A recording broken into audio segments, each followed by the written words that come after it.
Good morning everyone. हमारे YouTube channel PV smart विद्यापीठ में आपका हार्दिक स्वागत है।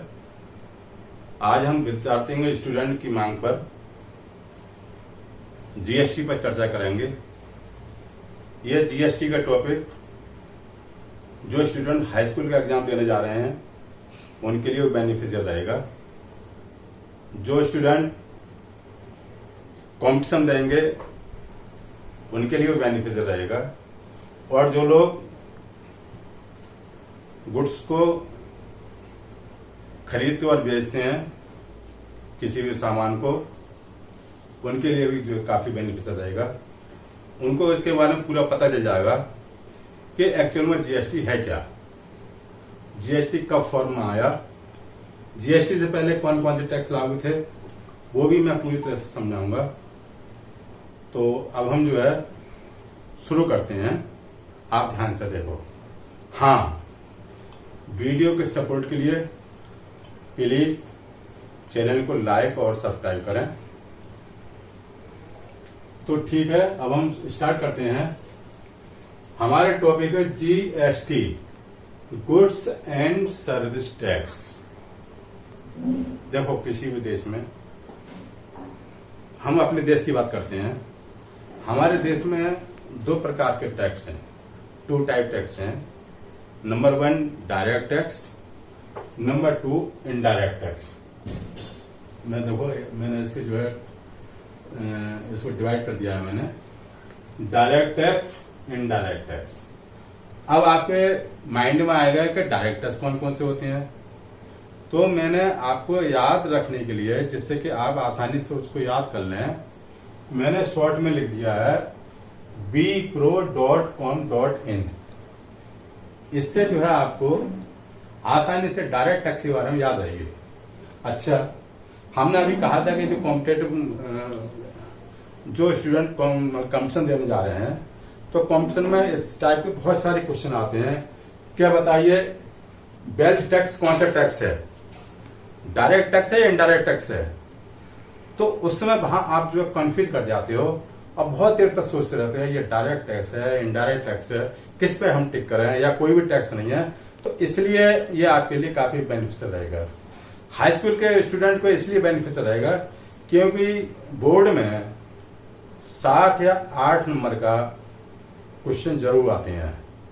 कुछ ऑब्जेक्टिव टाइम आते हैं, कुछ क्वेश्चन लेंथ में होते हैं, कभी कभी जो है 10 नंबर का भी क्वेश्चन आ जाते हैं। इसलिए आप इसको जो है ध्यान से देखो और समझो। समझना बहुत जरूरी है। मैथमेटिक्स, आपको बता दूं, एक संगीत है और इसमें बहुत सारे सुर हैं। यदि आपने उन सुरों को समझ लिया और इनको लयबद्ध कर लिया तो समझ लो संगीत बन गया आपका। अब मैथमेटिक्स संगीत क्या होता है ये बता दूंगा आपको। मैथमेटिक्स में संगीत होता है क्वेश्चन। उस क्वेश्चन में क्या क्या डिमांड करता है आपसे, कौन कौन सुरों की डिमांड करता है। यदि उन सुरों के बारे में आपको जानकारी है तो आप क्वेश्चन को इजी कर लोगे। आप अगर क्वेश्चन को रट भी लोगे, वहां उसी से संबंधित दूसरे टाइप का क्वेश्चन आ गया, वहां जाके भूल जाओगे एग्जाम में जाके। इसलिए इसको समझो, समझना बहुत जरूरी है आपको। तो मैं जो है आपको बताने जा रहा हूं कि टैक्स 2 प्रकार का होता है। Number 1 direct tax, number 2 indirect tax. Direct tax से मैंने आपको जो है याद रखने के लिए, जिससे कि आप आसानी से याद रख लें, bpro.com.in। इसको हमने आसानी से याद रखने के लिए आपको बी से वेल्थ टैक्स, प्रो से प्रॉपर्टी टैक्स, को से कॉर्पोरेट टैक्स और इन से इनकम टैक्स। ये कौन कौन लोग देते हैं? ये इंडिविजुअल्स और ऑर्गेनाइजेशन देते हैं। किसको देते हैं? सीधे गवर्नमेंट को देते हैं। ओके, समझ में आ रही है आपको? अब आ जाए इनडायरेक्ट टैक्स। इनडायरेक्ट टैक्स में जो है हमने इसको शॉर्ट में लिखा है आपको याद रखने के लिए, एक्सक्यूज मी। हर आदमी, हर स्टूडेंट इसको जो आसानी से याद रख सकता है कि एक्सक्यूज मी का मतलब क्या है। आप इसको जो है ऐसा समझो, एक्स से एक्साइज टैक्स, सी यू से कस्टम टैक्स, एस ई से सर्विस टैक्स, एम से मार्केट टैक्स, ई से entertainment tax. Okay, entertainment tax. मनोरंजन कर। तो ये सारे कर जो है मनोरंजन कर कौन होता है, जैसे आप सिनेमा देखने जाते हो तो वहां से कोई आप सामान तो लेकर आते नहीं हो, आप तो मनोरंजन करने जाते हो, तो वो सिनेमा हॉल वाला क्या लेता है आपसे, इनका एंटरटेनमेंट टैक्स लेता है। तो इस प्रकार से इतने सारे टैक्स हैं। फिर एक जो है मतलब वैट भी लागू होता है, वैल्यू एडेड टैक्स, इसके बारे में बाद में बताऊंगा आपको।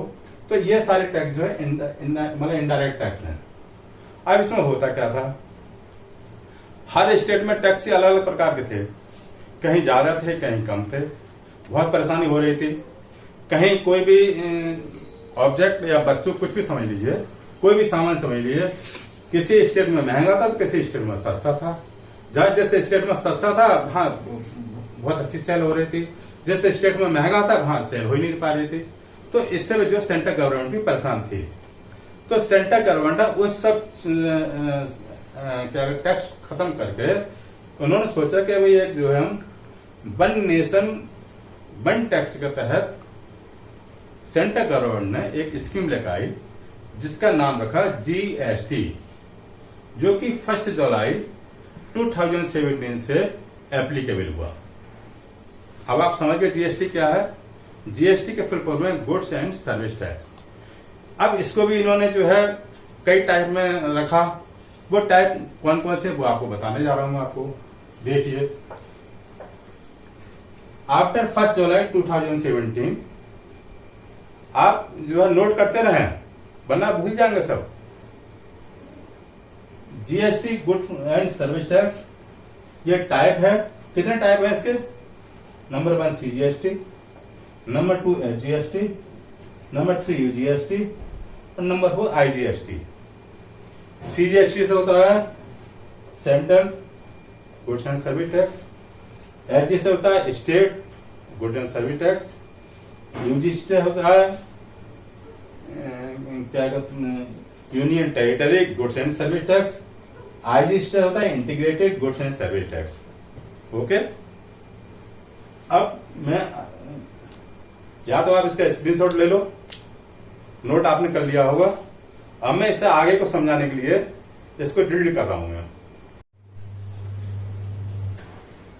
अब देखो, हम आपको जो है हमने टाइप बता दी थी आपको, CGST, SGST, UGST, IGST, ये किस कंडीशंस में लागू होते हैं।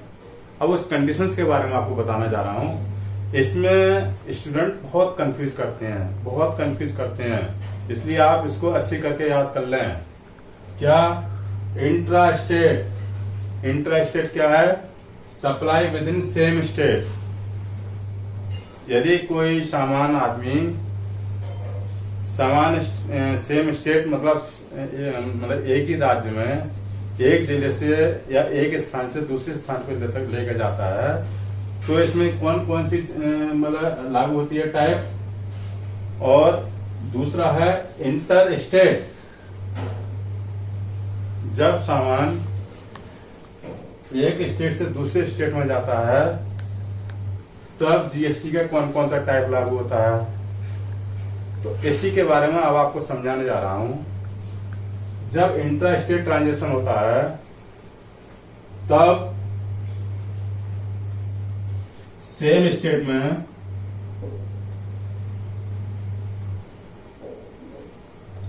क्या क्या होता है? CGST and SGST, central goods and service tax, state goods and service tax, ये लागू होते हैं। इसके अलावा यूनियन टेरिटरी स्टेट में जैसे आपकी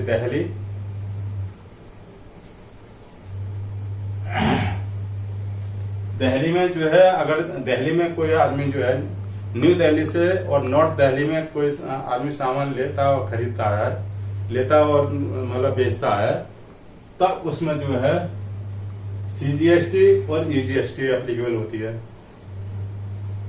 जब कोई भी पर्सन इंटर स्टेट कंडीशंस में आता है, मतलब वन स्टेट से अनदर स्टेट में किसी सामान को खरीदता है बेचता है, तब उसमें जो है आरजीएसटी लागू होती है। और बाकी जो है सीजीएसटी, एजीएसटी और ईजीएसटी जीरो हो जाती है, नहीं लागू होती। केवल इसको अच्छे से समझने के लिए मैं आपको एक एग्जाम्पल दे रहा हूं, उससे आपको बहुत अच्छी करके समझ में आ जाएगा। देखो,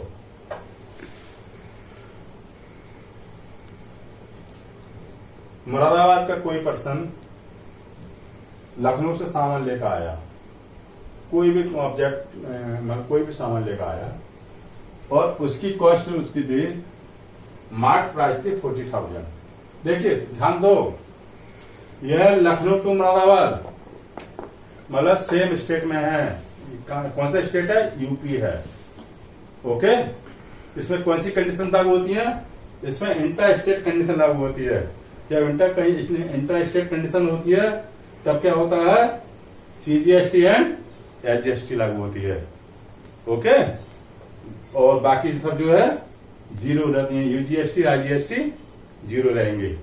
तो आप देखो, अब इसमें जो है कॉस्ट प्राइस क्या होगा इसकी, उसमें हाँ मतलब मुरादाबाद वाला लेकर आया तो उसमें मार्क प्राइस जो है 40,000 है, प्रॉफिट इसका जो है 5,000 ले रहा था वो, और उसने जो है बेच दी, इसने इसको बेच दी जो है डिस्काउंट भी 20% डिस्काउंट मतलब दे के बेच दी उसे, और उस पर जीएसटी थी 18%। अब इसमें जो है फाइंड आउट करिए डिस्काउंट, यहां डिस्काउंट परसेंट में है, डिस्काउंट अमाउंट में। डिस्काउंटेड वैल्यू क्या होगी इसकी? डिस्काउंट कटने के बाद क्या वैल्यू रहेगी? सीजीएसटी कितनी होगी उसमें, एचजीएसटी कितनी होगी उस पर, ईजीएसटी कितनी होगी उस पर, आईजीएसटी कितनी होगी उस पर, प्रॉफिट और लॉस हो, प्रॉफिट होगा या लॉस होगा, लॉस होगा तो कितने परसेंट में होगा उसको, और अमाउंट ऑफ बिल, कितना बिल का अमाउंट होगा, कितने अमाउंट का बिल होगा वो सिर्फ मतलब बताना है। तो देखो उस गुड्स की जो सीपी होगी वो कितनी होगी?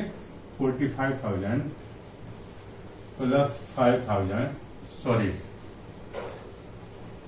40,000 प्लस 5,000, ये हो गई 45,000। ओके, अब क्या कह रहा है वो? अब वो कह रहा है डिस्काउंट, इस पर डिस्काउंट कितना हो गया?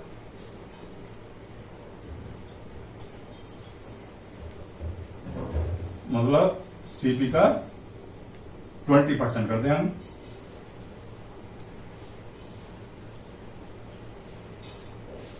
अपॉन 100, ये कैंसिल, ये हो गए 9,000। डिस्काउंट कितना हमारा आ गया? 9,000। इसको रुपीज शो कर दीजिए, ये आ गया 9,000। ओके, अब क्या रहा है? Discounted value. डिस्काउंटेड वैल्यू कौन सी हो गई? डिस्काउंट काटने के बाद जो वैल्यू बचती है उसको हम क्या बोलते हैं? Discounted value. याद कर लो उसको। तो टोटल वैल्यू कितनी थी? Discounted value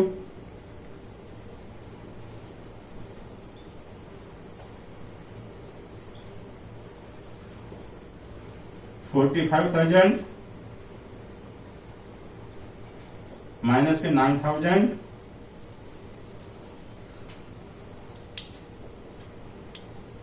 36,000। कितना अमाउंट बचा? 36,000। मतलब ये कितना आ गया? रुपीज 36,000।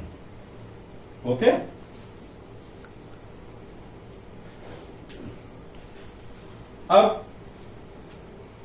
अब इस पे जीएसटी लागू होगी। बताओ जीएसटी कौन सी अमाउंट पर लागू होगी? 45,000 पे लागू होगी, एप्लीकेबल होगी, या 36,000 पे एप्लीकेबल होगी? ये जीएसटी जो है जो डिस्काउंटेड वाली है उसी पर एप्लीकेबल होगी, 36,000 पर एप्लीकेबल होगी। तो अब हम क्या निकालेंगे, अब हम निकालेंगे जीएसटी।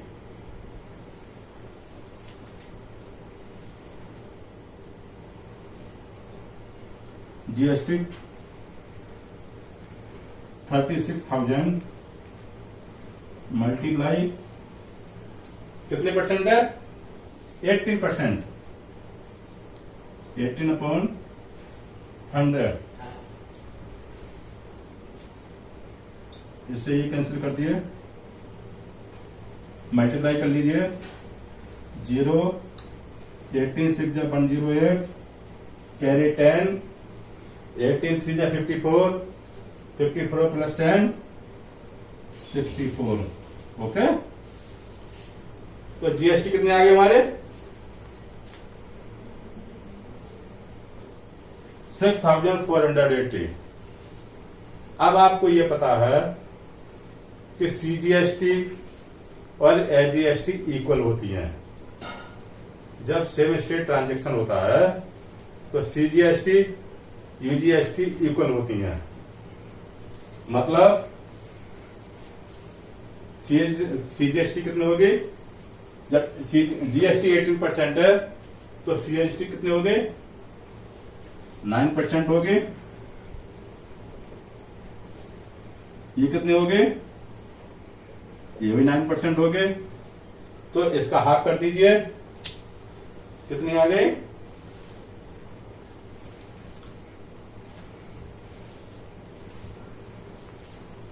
3 2 जा 6, 3 1 जा 3, 3 6 जा 18,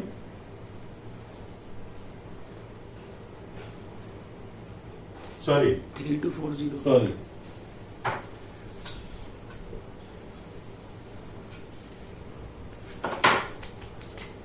2 3 जा 6, 2 2 जा 4, 2 4 जा 8, 3,240 अमाउंट क्या हो गई, सीजीएसटी हो गई। और इतनी क्या हो गई, एजीएसटी हो गई।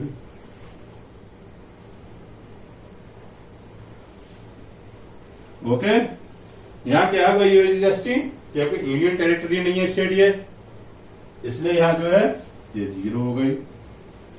आरजीएसटी इंटर स्टेट ट्रांजेक्शन नहीं है, इसलिए ये 0 हो गया। ओके, अब कह रहा है इसको जो है सेल करने में प्रॉफिट हुआ या लॉस हुआ, तो देखो उससे कॉस्ट प्राइस कितने थे, 45,000। डिस्काउंट करने के बाद डिस्काउंट वैल्यू यानी सेल प्राइस, तो जब सेल प्राइस कम होती है कॉस्ट प्राइस से तो क्या आता है, लॉस आता है निकल कर। Loss is equal to SP minus CP. Okay, तो एसपी है कितनी है, सॉरी सीपी माइनस एसपी, जब लॉस निकालेंगे तो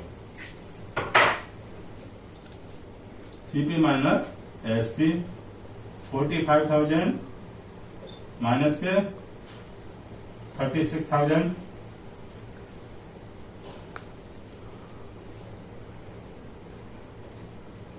इजिकल टू 9,000। लेकिन ये क्या कह रहा है परसेंटेज में, तो आप परसेंटेज में निकालो उसको। लॉस परसेंट कैसे निकलेगा, इजिकल टू जो लॉस हुआ है 9,000, सीपी कितना था 45,000। ओके, और मल्टीप्लाई 100% निकालने के लिए।